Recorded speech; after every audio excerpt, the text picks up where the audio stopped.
You've probably heard the story of these two wolves that represent the fight that goes on inside everyone. But today we've got an interesting twist on this story that's worth hearing and a brain training exercise that will help you apply the lesson in your everyday life. And I'm paraphrasing really heavily right here, but according to the most common version of this story, we've all got these two wolves that are always fighting inside of us all the time. We've got a dark side that's constantly scanning the internal landscape, looking for opportunities to stir pain and anger and greed and self-pity and looking for everything that's wrong. And a light side that's looking for happiness of all kinds, that wants to live in peace with compassion and hope and love and kindness. And when the child in the story asks which wolf will win the fight, the wise elder says, the one you feed. And that's usually as far as the story goes. And it's already got a good message if we apply that to thinking. If we just let our thoughts roam around or ignore them, we might just be feeding the dark wolf. And it's a great reminder to pay attention to which wolf you're feeding with your thoughts. But what if neither wolf is inherently good or bad? There is another version that says if you only feed the light wolf, the dark wolf will starve. And at first that might seem like a good idea, but the point in this second version of the story is that if you learn how to feed both of them the right way, both of them can win. If you ignore the dark side completely, you're starving that part of yourself. And this is important to remember. You're not trying to kill or bury anything here. If you starve that part of you, it probably will start hiding, waiting to jump in and get your attention, getting angrier and bringing more pain over time as it grows behind the scenes. And that side of you can offer lessons that need to be learned and good qualities like courage and strategic thinking that would be lost if you starved that part of you. But if you can acknowledge that darker side of yourself and the lessons that can be learned from it with all the love and compassion that comes from the light, everyone wins. The light wolf needs the dark wolf by its side. If you can feed and care for both of them, they can serve you together and the internal struggle starts to fade. Both of those wolves are a part of you. They aren't separate.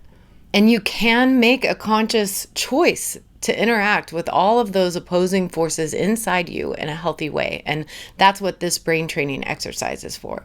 Feeding the dark wolf in an unhealthy way usually happens unintentionally, but when we do, that side can get out of control. It latches onto everything that's wrong and starts coming up with more of the same. It's not random. That's a thought loop. And the only reason it's negative is because we get so lost in it. There is something to learn there, but if you've been ignoring the lesson and just stirring more pain, your brain keeps going in circles down that same path. And the more often that loop repeats, the easier it gets to keep going there automatically. And the harder it gets to go where you really do want to go. That feeling of internal conflict is the emotional signal from the part of you that knows something needs to change. There is something to learn here, and that's how you start a new loop and a new cycle, and it starts by acknowledging that war that's happening on the inside. That's how you interrupt it and how you stop the fight. Acknowledging that all parts of you are there for a reason. The part of you that worries also pays attention, and the part of you that gets frustrated also cares about something, and the part of you that feels angry or afraid is probably trying to protect you. So this isn't choosing one and rejecting the other, because your brain doesn't work by eliminating patterns. It works by strengthening the ones that you use most frequently. If you've ever noticed how fast your brain can go down a path you didn't mean to take with just one painful thought, and suddenly you're 10 steps deep into worst case scenarios and thinking about everything that you really don't want in your life, that's not random. That's your brain following the pathway it already knows, even if it's an old one. The more you've gone that way before, the easier it gets to go there. So if you keep following the same thoughts, even if you don't really like where they're leading, your brain gets better at taking you there. It just is automatically drawn to that familiar path. So if you want something different, you have to create a new one. And you can. Your brain can't fully run two different patterns at the same time.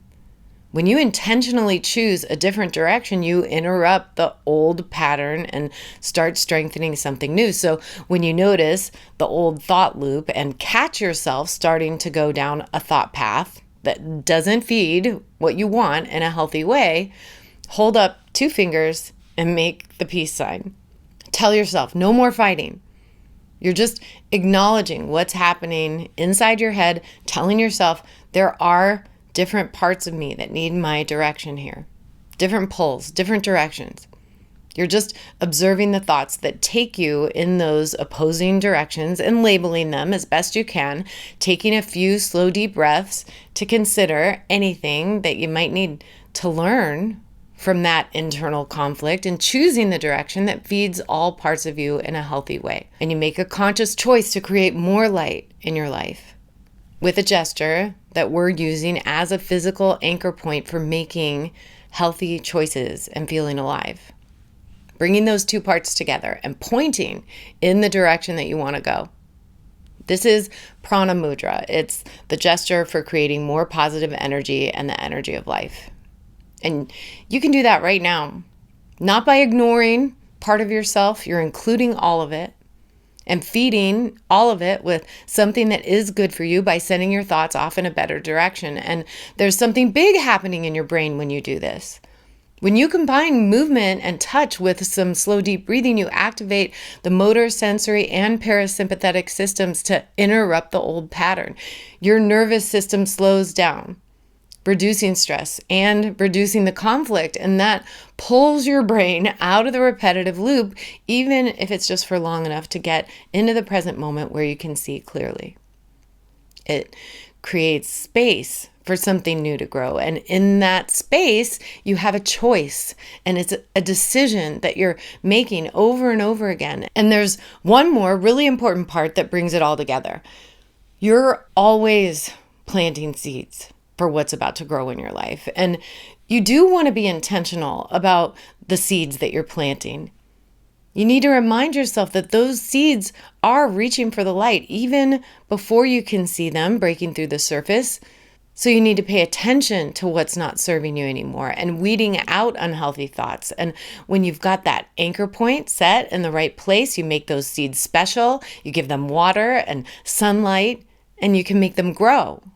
Where you put your attention matters, because attention works like the sunlight. It's a spotlight. Your brain starts sending more energy in that direction. So every time you choose a better path, you're taking care of those healthy thoughts, just like those little seeds, believing that there's something good happening there even before you can see it, and training your brain to go there and pay attention to what's good in your life more easily. And that new loop becomes automatic over time. You can apply this to the 1-minute meditation for hope in the description. It's something that you will need to practice, but it's easy to do and it can be really subtle. Nobody needs to know that you're doing it. You can set this new physical anchor point as a neural anchor and start planting seeds for what you want to see growing in your life, but you have to be intentional about it. So next time you notice that pull from the dark side, catch yourself and pay attention to what you've been feeding it and study what you've been thinking. Acknowledge both sides. Learn what you need to learn from them. Bring them together and choose where you want to go next and what you want to grow on purpose. You can weed out what's not serving you anymore without starving any part of yourself, because now you've got the whole pack working together and there's no more need for the fighting. You're just learning how to feed them all the right way and how to lead them in the right direction.